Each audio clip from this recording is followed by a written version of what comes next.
चांदपुर गांव में एक हरिहर नाम का किसान अपनी बीवी के साथ रहता था। हरिहर की बीवी का नाम मालती था। मालती और हरिहर दोनों बहुत ही अच्छे इंसान थे। दोनों ना ज़्यादा किसी से बात करते थे और ना ज़्यादा किसी से चुगली किया करते थे। अपने काम से मतलब रखते थे और जब भी किसी का हेल्प करना होता था तो दिल से किया करते थे। हरिहर अपनी बीवी के स्वास्थ्य को लेकर हमेशा टेंशन में रहता था और उसके साथ ही वो खाना पीना खाया करता था। कभी भी हरिहर अकेले खाना नहीं खाता था। दोनों में बहुत प्रेम था और दोनों का एक बच्चा था जिसका नाम आलोक था और वो शहर में बहुत बड़ी कंपनी में काम करता था। बहुत अच्छी सैलरी उसकी थी और वो भी बहुत ईमानदार था, दिल लगा के काम किया करता था। एक दिन हरिहर, सुनो मालती, मैं क्या कह रहा था कि हमारा बेटा भी बड़ा हो गया है, अब उसकी भी शादी वादी के विषय में हमें सोचना चाहिए क्योंकि उसकी सैलरी भी अच्छी है, लड़की भी अच्छी मिल जाएगी। हाँ हाँ जी, आप बिल्कुल सही कह रहे हो, मैं भी आपसे यही बात करने वाली थी। शादी वादी हो जाएगी तो कम से कम खाना पीना बना के देने वाली भी तो हो जाएगी कोई। अब वैसे भी शादी होने के बाद तो हमारा भी बच्चा बीबी वाला हो जाएगा। इतना बोल के मालती बहुत तेजी से हंसती है। उसको देख के हरिहर भी हंसने लगता है। इधर आलोक अपनी नौकरी को लेके हमेशा टेंशन में रहता है। वो नौकरी में भी आगे बढ़ना चाहता है, सैलरी भी बढ़ाना चाहता है और अपने पोस्ट को भी वो ऊंचा बनाना चाहता है। हमेशा वो फाइल को चेक करता रहता है कि कहीं मेरी फाइल कोई खाली तो नहीं है, मैंने कभी कहीं कंप्लीट तो नहीं की है। हमेशा अपने फाइल को वो देखता रहता था। तभी उसकी माँ का कॉल आ जाता है। हेलो माँ, कैसी हो, क्या कर रही हो? मैं ठीक हूँ बेटा, तुम बताओ तुम कैसी हो, खाना वाना खाए कि नहीं? हमेशा कंपनी के विषय में सोचा करो, अपनी तबीयत के बारे में भी सोचा करो। खाना वाना नाश्ता वास्ता बराबर से टाइम से कर लिया करो। हाँ हाँ माँ, मैं नाश्ता भी कर लिया, खाना भी खा लिया हूँ। अब मेरा ऑफिस जाने का टाइम हो रहा है तो बस वही मैं ऑफिस के लिए फ़ाइल देख रहा था। बस ऑफिस के लिए अब निकलने ही वाला था, तभी आपका कॉल आया है। अच्छा माँ, मैं क्या पूछ रहा था कि पिताजी की तबीयत सही है ना? उनको बोल दीजिए कि कभी भी पैसे की ज़रूरत हो तो संकोच ना करें, वो तुरंत मुझे कॉल कर दिया करेंगे, मैं तुरंत यहाँ से पैसे भेज दिया करूँगा। हाँ बेटा ठीक है, तुम्ही तो हो इकलौते, तुमसे नहीं कहेंगे तो किससे कहेंगे? हम तो तुम्हारी शादी के विषय में सोच रहे थे, अब तुम्हारी शादी भी कर देनी चाहिए। लोग कहता है, क्या माँ आप भी ना जब देखो तब शादी के विषय में सोचती रहती हो? अभी मुझे बहुत काम है, मुझे बहुत ऊंचा उड़ना है। इतना कह के आलोक फ़ोन रख देता है और अपना बैग लेता है और ऑफिस के लिए निकल जाता है। आलोक जैसे ही ऑफिस में पहुंचता है वो देखता है ऑफिस के रिसेप्शन में एक बहुत ही खूबसूरत लड़की बैठी है। आलोक की नज़र उस लड़की से हट ही नहीं रही होता है। जैसे तैसे करके उस लड़की के सामने से आलोक निकल रहा होता है और वो लड़की भी आलोक को एक टक से देखे जा रही होती है। संयोग से उस लड़की का जॉब उसी कंपनी में लग जाता है जिसमें आलोक काम कर रहा था। उस लड़की का नाम समीक्षा था। समीक्षा शहर में पैदा हुई और पली बड़ी वहीं की थी। एक दिन आलोक ऑफिस के कैंटीन में बैठा चाय का ऑर्डर दे के चाय का इंतज़ार कर रहा था। तभी वहाँ पर समीक्षा आ जाती है। सुनो आलोक, यहाँ पे कोई बैठा है क्या? मैं बैठ जाऊँ? अगर कोई ना बैठा हो तो मुझे भी चाय पीना था, तो मैंने सोचा यहीं पे बैठ के पी लेती हूँ, जैसा तुम कहो। हाँ हाँ ठीक है, बैठ जाइए आप, कम से कम कोई तो साथ रहेगा। मेरे चाय पीते समय मैं कब से अकेले चाय पी रहा था, बोर हो गया था। बैठ जाइए आप। इतना सुनते ही समीक्षा चेयर पे बैठ जाती है और अपने लिए चाय का ऑर्डर दे देती है और चाय आ जाता है। फिर दोनों लोग चाय पीने लग जाते हैं। चाय पीते पीते दोनों लोग ढेर सारी बातें करते हैं। अब से रोज़ समीक्षा और आलोक कैंटीन में आके चाय पीते थे और ढेर सारी बातें किया करती थी। समीक्षा बातों ही बातों में आलोक के पूरे परिवार की कहानी सुनती थी। वो उनसे गांव के बारे में पूछा करती थी, उनके माँ बाप के बारे में पूछा करती थी और उसे बहुत ही अच्छा लगता था। कुछ दिन के बाद आलोक का प्रमोशन हो जाता है, उसका केबिन अलग हो जाता है। वो अपने काम में बहुत व्यस्त रहता था। तभी वहाँ पर समीक्षा आ जाती है और कहती है, क्या हुआ आलोक, इतना टाइम लगता है तुमको? टाइम देखिए तुम, कितना टाइम हो गया, मैं कब से तुम्हारा वेट कर रही हूँ। चलो घर नहीं चलना है क्या? साथ में आना जाना हो गया, अब तुम्हारी हैबिट सी हो गई है। हाँ हाँ समीक्षा, मैं तो भूल ही गया था, काम के चक्कर में ध्यान ही उतर गया। एक मिनट रुको, ये फाइल रख के मैं आता हूँ। इतना कह के आलोक अलमारी की तरफ बढ़ जाता है फाइल रखने के लिए। वो फाइल रखता है, फिर रिटर्न आता है और फिर दोनों साथ में घर जाते थे। उसे हर रोज समीक्षा और आलोक साथ में घर जाते और फिर वो घर से ऑफिस साथ में ही आया करते थे। इसी तरह से दिन निकल रहा था। एक दिन आलोक कैंटीन में बैठा समीक्षा से बात करता है। समीक्षा, पता है तुम्हें, मैं ना कंपनी में बहुत अच्छा वर्क कर रहा हूँ, मुझे बहुत जल्दी प्रमोशन मिल जाएगा। और एक बात और है, जिस दिन से तुमको देखा हूँ ना, बस एक ही मन में ख्याल आता है कि तुमसे शादी कर लूँ। क्या तुम मुझसे शादी करोगी? समीक्षा, सच में मैं तुमसे बहुत ज़्यादा प्रेम करने लगा हूँ। इनका आलोक, तुम तो मेरे दिल की बात बोल दिए, मैं भी आज तुमसे यही कहने वाली थी। पता है, शायद तुम्हें याद नहीं है, मैं तुम्हारे घर के बारे में हमेशा पूछा करती थी। अपने दिल की बात डायरेक्ट न कह के तुम्हारे घर की सब बात पूछती थी कि तुम सब कुछ समझ जाओगी, लेकिन समझ नहीं पाए। शुक्र है खुदा का कि आज तुम्हें सब समझ में आया। मैं भी तुमसे बहुत प्यार करती हूँ और शादी करना चाहती हूँ। आलोक को अब ये बात समझ में नहीं आ रहा था कि वो घर कैसे बताए। मिरर के सामने खड़ा होकर अपने को ही देखे जा रहा था। बेड पे बैठ के सिर्फ सोचे जा रहा था कि अब माँ पापा को कैसे बताएं, घर पे कैसे फ़ोन करें, क्या बोलूं। जैसे तैसे हिम्मत जुटा के माँ को कॉल कर ही देता है। माँ, मुझे ना तुमसे आज बहुत ज़रूरी बात करनी है। मुझे ऑफिस में एक लड़की पसंद आ गई है और उसके साथ मैं शादी करना चाहता हूँ। मुझे हिम्मत नहीं हो रही थी आप लोग से बताने के लिए। तो बेटा, इसमें छिपाने वाली कौन सी बात है? हमारे लिए तो बहुत ही खुश खबर है ये। हम तो चाहते हैं तुम जल्दी जल्दी शादी कर लो। ऑफिस जाते हो, खुद खाना बना के जाते हो, खाते हो, और पता नहीं कब आते हो थके हारे, फिर बनाना पड़ता है। अच्छा है तुम्हें पसंद आया। माँ, पापा कुछ कहेंगे तो नहीं? एक बार पापा से भी बात करा दो, उनसे पूछ लेता हूँ ना, पापा भी दिल का हाल जान लो, फिर मैं चुपचाप शादी कर लूँगा। रियल में मैं बहुत खुश हूँ आपकी आज्ञा पाके। अरे बेटा, तेरे पापा भी कुछ नहीं बोलेंगे, तुझे यकीन नहीं तो मैं दे देती हूँ। ये लीजिए जी, आपसे कुछ बात करना चाहता। वैसे मेरे लिए तो बहुत ही खुशखबरी है, लीजिए बात कीजिए आप। हेलो पापा, मैं कहना चाह रहा था कि मुझे एक लड़की मेरी कंपनी में ही काम करती, मुझे बहुत पसंद है, क्या मैं उसे शादी कर लूँ? आपकी आज्ञा हो तो। हाँ हाँ बेटा, क्यों नहीं, जब तुम्हें पसंद है तो फिर मुझे क्या इतराज़। हम तो बहुत खुश हैं, हम तुम्हारे शादी के विषय में तो सोच रहे थे। अच्छा हुआ जो तुम्हारे मन पसंद की मिल गई। अच्छी बात है, तुम जल्दी जल्दी शादी कर लो और बहू को भी घर लाओ। हम लोग भी उससे मिलेंगे, हम लोग भी देखेंगे तुम्हारी पसंद कैसी है। और वैसे भी रहना तो तुम्हारे ही साथ है ना, हम लोग के साथ थोड़ी ना उसको रहना है। तुम अपनी पसंद के करोगे तो हमें ज़्यादा खुशी होगी। हरिहर बात करके रख देता है। फिर मालती, सुनिए जी, पता नहीं वो लड़की किस कास्ट की है, किस लोग में उठना बैठना है, कैसे माँ बाप हैं, पता नहीं मेरे बच्चे का ध्यान रखेगी कि नहीं। ऐसा तो नहीं पैसे देख कर लालच में पड़ के मेरे बच्चे से शादी करने के लिए हाँ बोली हो? मुझे तो बहुत डर लग रहा है। एक बार आप बात कीजिए ना, किस कास्ट की लड़की है, कैसी है, कहाँ रहती है, कैसा उसका चाल ढाल है, मुझे बहुत डर लग रहा है। प्लीज़ आप एक बार बात कीजिए, नहीं तो मैं ही बात कर लेती हूँ। आप कुछ बोल क्यों नहीं रहे हैं? मैं कब से बोले जा रही हूँ, आप चुपचाप सिर्फ मेरी बात सुन रहे हैं। कुछ तो बोलिए। तुम तो ना फालतू में ही परेशान हो रही हूँ, क्या बोलूँ। बच्चा बड़ा हो गया, समझदार हो गया है, अपने जीवन संगिनी खुद चुन सकता है और चुना भी है। जो भी चुना होगा अच्छा ही चुना होगा। तुम अपना ना दिमाग मत लगाओ, बस खुश रहो और बच्चे की खुशी में हमेशा साथ खड़ी रहना, ठीक है? फिर कुछ ही दिन बाद आलोक और समीक्षा शादी कर लेते हैं। आलोक बहुत खुश था समीक्षा से शादी करके। अब दोनों साथ में ही एक ही घर से एक साथ ऑफिस के लिए निकलते थे। इसी तरह हंसी खुशी दिन निकल रहे होते हैं। एक दिन समीक्षा फ़ोन पे, हेलो माँ जी, कैसी हो आप? आपसे मिलने का बहुत मन करता है, हम जल्दी आएंगे। कंपनी में ऑडिट चल रहा है ना, इस वजह से थोड़ा सा टाइम लग रहा है।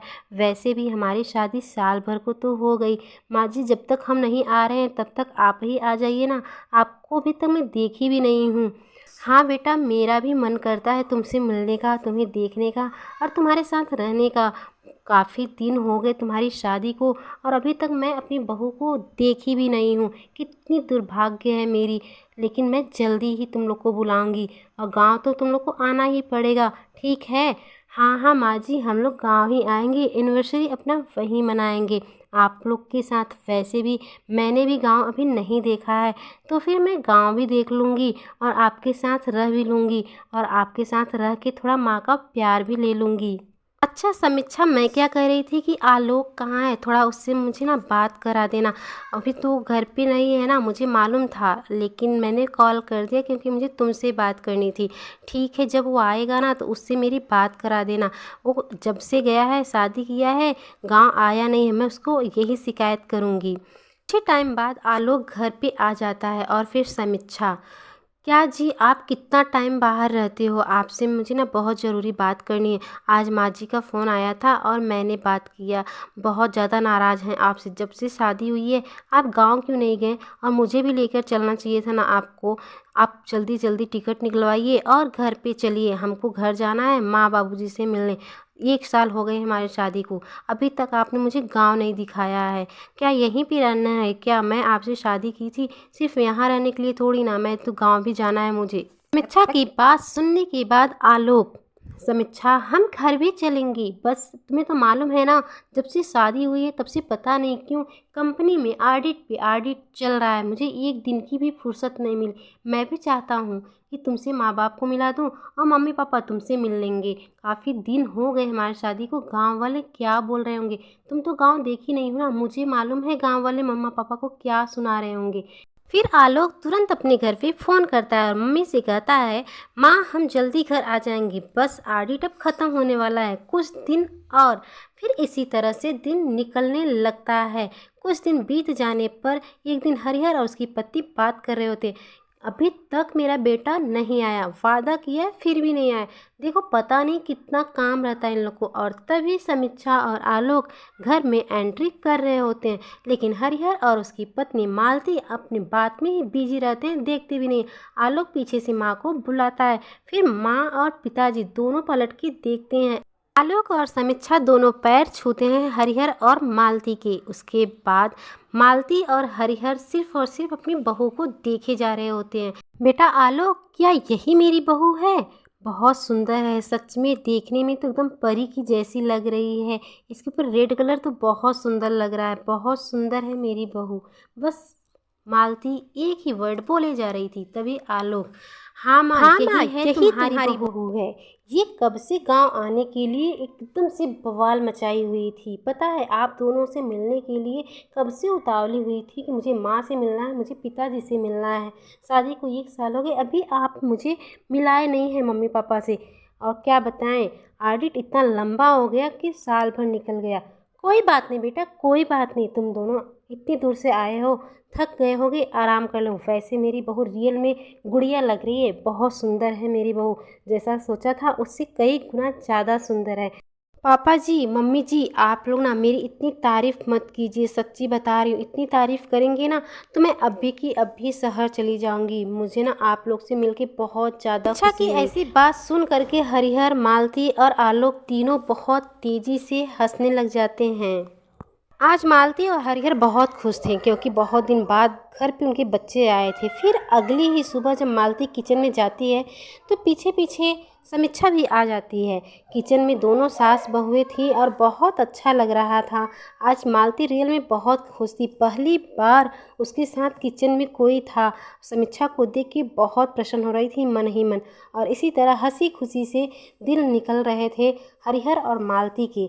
अगले ही दिन समीक्षा और आलोक का एनिवर्सरी था। आज समीक्षा बहुत खूबसूरत लग रही थी, ब्लू कलर की गाउन पहनी हुई एकदम परी लग रही थी। लेकिन गांव वालों को वो फूटी आंख न सुहा रही थी क्योंकि गांव के तौर तरीके, गांव का पहनावा उसका नहीं था। समीक्षा को देख के गांव की औरतें अलग अलग बात बना रही थीं। तभी समीक्षा अपने सास के पास आके खड़ी हो जाती है। सच पूछा जाए तो मालती को भी समीक्षा का पहनावा बिल्कुल भी अच्छा नहीं लग रहा था क्योंकि गांव की औरतें ढेर सारी बात उसके मुंह पे ही बना रही थी उसकी बहू के बारे में, और इसीलिए उसको ये सब देख के अच्छा नहीं लग रहा था।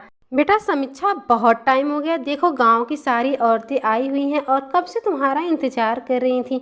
इतना टाइम कोई लगाता है क्या? कितने टाइम से वेट कर रहे थे ये लोग।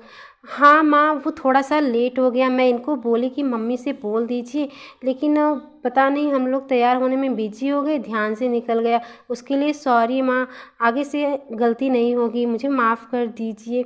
तभी हरिहर कहता है, हाँ हाँ ठीक है बेटा, कोई बात नहीं, थोड़ा सा तो लेट होता ही है, फंक्शन है तो लेट तो होगा ही है। कोई बात नहीं, अभी तुम लोग केक काटो और देखो सब मेहमान लोग आए हुए हैं, सबको दे दो। और काफ़ी टाइम भी हो गया ना, सबको लेट हो रहा होगा।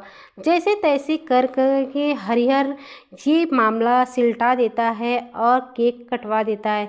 कुछ दिन के बाद समीक्षा और आलोक का जाने का टाइम भी हो जाता है।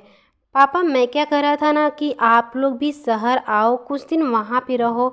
अपनी ज़िंदगी पूरा आप लोग सिर्फ खेती बाड़ी में ही निकाल दिए। कम से कम मम्मी आप तो आओ, आप भी थोड़ा शहर वहर घूम लो। अब तो आपका बेटा है ना वहाँ पे, आपको वहाँ पे किसी भी चीज़ की तकलीफ़ नहीं होगी। खाना बनाने के लिए आपकी बहू है ही। अब आप लोग खेती बाड़ी छोड़ो और मेरे साथ चलो। हाँ माँ, ये सही कह रहे हैं आप, दोनों हमारे साथ चलो। यहाँ मुझे बहुत अच्छा लगा। सच में मेरी मम्मी पापा तो नहीं थी, मैंने ज़िंदगी में नहीं देखा अपने माँ बाप को। मैं अनाथ में पली बड़ी थी, लेकिन यहाँ आके मुझे महसूस हुआ कि माँ बाप का प्यार क्या होता है। आप लोग चलिए मेरे साथ, हम लोग बहुत अच्छे से रहेंगे। आप लोग की खूब मैं सेवा करूँगी। आप लोग के साथ रह के मुझे कभी भी अकेला महसूस नहीं हुआ। माँ पापा आप साथ चलो ना। मैं बोलती हूँ ना, मेरे साथ, मैं जॉब छोड़ दूँगी, मैं आप लोग के साथ ही रहूँगी। अरे अरे बेटा, जॉब छोड़ने की बात नहीं है। समीक्षा, अपनी जॉब तुम करो और आलोक अपना जॉब करेगा। दोनों लोग कमाओगे ना तो ज़िंदगी में खूब तरक्की करोगे। और रही बात हम लोग की आने का, तो मैं भी सच में खेती बाड़ी से एकदम ऊब गई हूँ। हाँ हाँ बेटा, अभी तुम्हारी माँ ने मन बना लिया है तो हम लोग ज़रूर आएंगे। तुम लोग जाओ, नहीं तो लेट हो जाएगा। हम लोग खेती बाड़ी का काम निपटा लेंगे, छुट्टी होगा तो आ जाएंगे। फिर उसके बाद आलोक और समीक्षा धीरे धीरे करके घर से बाहर निकल जाते हैं। आलोक और समीक्षा को जाते देख मालती और हरिहर बहुत दुखी थे, और उतने ही दुखी समीक्षा और आलोक भी थे। इसी तरह दिन निकल रहे होते हैं। फिर एक दिन मालती अपने खेत पे जा रही होती है, तभी, अरे सुनो जीजी, कहाँ जा रही हो? एक मिनट सुनो तो। अरे जीजी, मैंने सुना है पूरे गांव में पूरी औरतें बात कर रही हैं कि आपकी बहू बहुत ही फैंसी है। उसका कपड़ा इतना छोटा आपने एनिवर्सरी पे पहनी थी कि पैर तो ढक ही नहीं रहा था, मुंह क्या ढकती वो। पूरे गांव की औरत बात कर रही हैं जीजी, क्या ये बात सही था क्या? अरे यार, बात करने दो ना जिसको जो बात करना है। मेरी बहू बहुत अच्छी है, शहर की रहने वाली है।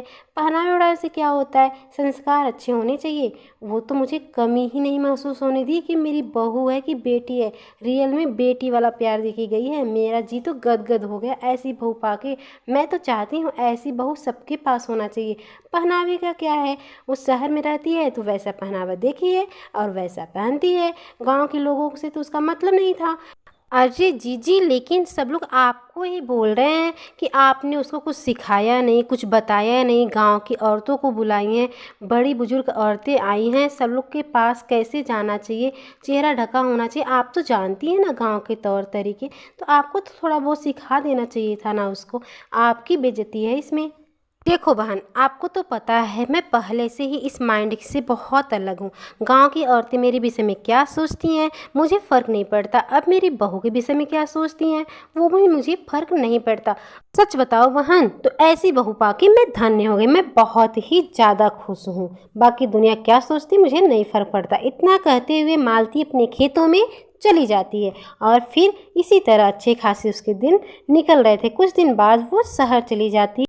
माँ, आप लोग आके ना बहुत अच्छा किए, मैं सच में बहुत खुश हूँ। अब आप लोग थोड़ा शहर घूमेंगे, थोड़ा अपना मन हल्का कीजिए। ज़िंदगी अपना सिर्फ खेती बाड़ी में निकालते चले जा रहे हो। पिताजी, आप ना अब कुछ दिन यहाँ पे आराम कीजिएगा। अब आपका बेटा बड़ा हो गया है, अच्छी खासी सैलरी है उसकी। अब बैठ के कुछ दिन आप लोग खाइए पीजिए और आराम कीजिए। हाँ मम्मी पापा, अब आप लोग यहीं पे रहेंगे मेरे साथ। और सच बता रही हूँ, देखिए अब हमारा घर कितना अच्छा लग रहा है, कितना रौनक भरा लग रहा है। आप लोग के आते ही घर में उजाला जैसा लग रहा है। वैसे तो अकेले रहते रहते मैं बोर हो गई थी।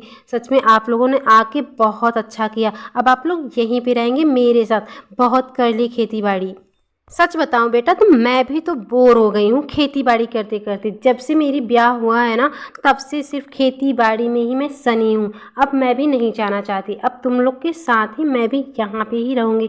बहुत अच्छा मुझे भी लग रहा है। अभी मैं घूमूंगी फिरूंगी, फिर देखूंगी बाद में। हाँ मम्मी, अब मैं आपको जाने भी नहीं दूंगी, आपको यहीं रहना है। और हाँ, आप लोगों ने बहुत अच्छा मौके पे आए हैं, हमने तो आपको बताया ही नहीं। एक छोटी सी पार्टी है, कल हमारे कंपनी के लोग आ रहे हैं, आप लोग से भी मिल लेंगे। फिर अगली ही सुबह पार्टी की तैयारी हो जाती है। हरिहर और मालती एक कोने में खड़े हैं और आलोक और समीक्षा के सारे दोस्त आए हुए रहते हैं। सारे लोग हरिहर और मालती को देखते हैं। उसमें से एक पूछती है, ये कौन है? फिर समीक्षा कहती है, ये मेरे सासू माँ और ससुर जी हैं, जो मुझे माता और पिता का प्यार देते हैं। समीक्षा के मुंह से ऐसी बात सुन करके मानो उनकी सहेलियों का तो होश ही उड़ गया था। उसमें से एक खुसुर फुसुर करते हुए कहती है, क्या गंवार लोगों को अपना सास ससुर बनाई है, कितने गंदे लग रहे हैं। समीक्षा, ये किसको अपना सास ससुर बोल रही, पूरे गंवार लग रहे हैं। ये क्या बोली तुमने? मेरे मम्मी पापा को तुम गंवार बोल रही हो? तुम्हारी हिम्मत कैसे हुई? पता भी है ये कौन है? ये मेरे देवता समान माँ बाप हैं। सच्ची तो कह रही है, गंवार तो लग ही रहे हैं। मेरी इज्जत पूरा मिट्टी में मिल गई, धज्जियाँ उड़ा के रख दिए। ढंग से कपड़े नहीं पहन सकते थे क्या मम्मी जी? एक ढंग की साड़ी भी नहीं पहन सकती थी आप? और पिताजी, आप एकदम कुर्ता धोती में आ गए। क्या सोचेंगी मेरी सहेलियाँ? मेरी तो इज्जत मिट्टी में मिल गई। ऑफिस में कैसे जाऊँगी? सच बता रही हूँ, मैं तो पछता रही हूँ आप लोग को बुला के। कम से कम पार्टी बीत गई होती, फिर आप लोग को बुलाई होती। का ये रूप देख के दोनों लोग आश्चर्य थे। मालती कुछ बोली नहीं पा रही थी और हरिहर एकदम चौंक गया था। फिर मालती कहती है, क्या कर रही हो बेटा? तुम तो इतनी अच्छी संस्कारों वाली लग रही थी। हम गांव के लोग हैं, जो हम पहनते हैं शुरू से, हम तो वही पहनेंगे। क्या आप भी माँ जी? हम तो जो पहनते हैं वही पहनेंगे। ये क्या बात हुई? पार्टी है, लोग जिस तरह से पहनते हैं उस तरह से कपड़े पहन के आने चाहिए। आपको बता देना था ना, मैं भी अपनी तरह कपड़े आपके लिए ला देती। क्या बात कर रही हैं? मैं क्या कहूँगी अपने दोस्तों से? क्या बोलूँगी उन लोग को आप लोग के बारे में? समीक्षा, ये किस तरह से बात करी तुमने सास से? बस बहुत हो गया, अब मुझसे बर्दाश्त नहीं होगा। तुम्हारे जैसे कपड़े तुम्हारी सास पहनेगी? ऐसा कहीं हुआ है क्या? वो गांव की रहने वाली है। आलोक, तुम कुछ क्यों बोलते नहीं? समीक्षा को समझाओ, कुछ तो बोलो। इस तरह से चुप मत रहो, मेरा गुस्सा बहुत ज़्यादा बढ़ता ही जा रहा है। सुनो समीक्षा, अब तुम चुपचाप मेरी बात सुनो। तुम्हें कभी भी मम्मी पापा बोले कि तुम साड़ी पहनो? नहीं, मुझे कभी भी नहीं बोले कि मुझे साड़ी पहनना चाहिए गांव में। तो फिर तुम कहाँ से बात कर रही हो? जब तुम साड़ी नहीं पहन सकती तो फिर मम्मी क्रॉप टॉप और पापा जींस टॉप कैसे पहन सकते हैं? तुम्हें पता भी है, वो लोग गांव के माहौल से हैं, गांव की स्थिति परिस्थिति में जिए हैं और उसी में जिएंगे, वैसा ही पहनावा पहनेंगे। तुम्हारे कहने से वो जींस टॉप या क्रॉप टॉप नहीं पहनने लगेंगी। आलोक, तुम्हारे मम्मी पापा है ना, इसलिए तुम मेरा पक्ष नहीं लोगे, उनका ही लोगे। एक दिन की तो बात थी, एक दिन तो पहन ही सकते थे ना। अब मैं दोस्तों को क्या मुंह दिखाऊंगी, क्या बोलूंगी कि मेरे सास ससुर गंवार हैं? समीक्षा, मुझे नहीं मालूम कि तुम क्या बोलोगी और वो लोग क्या सोचते हैं मेरे मम्मी पापा के विषय में। बस मैं इतना जानता हूँ कि मेरे मम्मी पापा मेरे लिए देवता और देवी के समान हैं। गाँव में तुम रह के आई, एक दो दिन जो पहनावा पहनी थी, पता है तुम्हारे पीछे से क्या लोग बोले होंगे, लेकिन कभी भी मम्मी या पापा तुम्हें कुछ भी नहीं बोलने गए कि क्या तुम पहनी हो, क्योंकि वो तुम्हें अपना बेटी मानते हैं, बहू नहीं। तुमसे बहुत प्रेम करते, तुम्हारे पहनावे से नहीं। पता है, जब तुम एनिवर्सरी के टाइम जो गाउन पहन के आई थी ना, उसके लिए कितनी औरतें क्या क्या बात बना रही थी माँ और पिताजी के मुंह पे ही, लेकिन ना मम्मी बोली ना पापा बोले। सब मैं देख रहा था। मैं गांव का हूँ, मुझे अच्छे से मालूम है कि गांव की औरतों की मानसिकता क्या होती है। उन्हें सिर्फ साड़ी और सूट ही दिखता है। साड़ी तो बहुत अच्छा लगता है, सूट की तो बातें छोड़ो, लेकिन तुम तो क्रॉप टॉप में वहाँ घूम के आई हो। सोचो माँ बाप को कितनी चिल्लतें तुम्हारी वजह से झेलनी पड़ी होंगी, लेकिन कभी भी तुमसे एक वर्ड नहीं बोले। आज वो अपने पहनावे में तुम्हारे पार्टी में आए, तुम्हें इतना बुरा लग रहा है? मम्मी पापा, मुझे माफ़ कर दो, शायद मैंने बहुत बड़ी गलती कर दी लोगों के बहकावे में। सच में मुझे पहनावे पे नहीं जाना चाहिए था। मैं भी तो ऐसे ही कपड़े पहन के गांव में घूमी। सच में वहाँ पर तो कोई भी ऐसा कपड़ा नहीं पहना था। कितनी जिल्लतें झेलनी पड़ी होंगी आप लोग को। आप लोग एक बार बोले होते तो मैं शायद साड़ी पहनने की भी कोशिश की होती।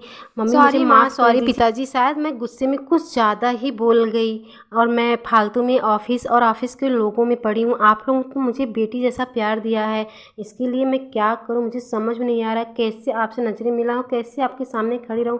बस हाथ जोड़ के आपसे प्रार्थना है कि मुझे माफ़ कर दीजिएगा। कोई बात नहीं बेटा, गलतियां तो बच्चे ही करते हैं, बड़े थोड़ी ना करते हैं, कोई बात नहीं। और वैसे भी ये बात सच है कि कभी भी बाहर लोगों की बात नहीं सुनना चाहिए, ना तो पहनावे पे जाना चाहिए। माँ, मैंने बहुत बड़ी गलती कर दी, इतनी बड़ी गलती है, माफ़ी के लायक तो नहीं है, लेकिन प्लीज़ अपनी बेटी समझ के ही माफ़ कर दीजिए प्लीज़। मैंने शायद कुछ ज़्यादा ही बोल दिया।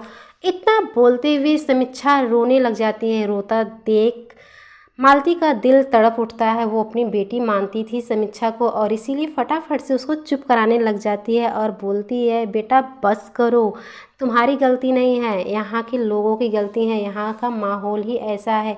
तुम मुझे बहुत पसंद हो और रियल में तुम्हारा दिल भी बहुत अच्छा है। कहते हुए समीक्षा को अपने गले लगा लेती है। और फिर इधर हरिहर भी अपने बेटे को कंधे से पकड़ खींचते हुए अपनी तरफ कर लेता है। और हरिहर आज बहुत खुश था, क्योंकि जो भी समीक्षा के मन में था थोड़ा बहुत शहर को लेके, शहर के पहनावे को, वो भी निकल गया।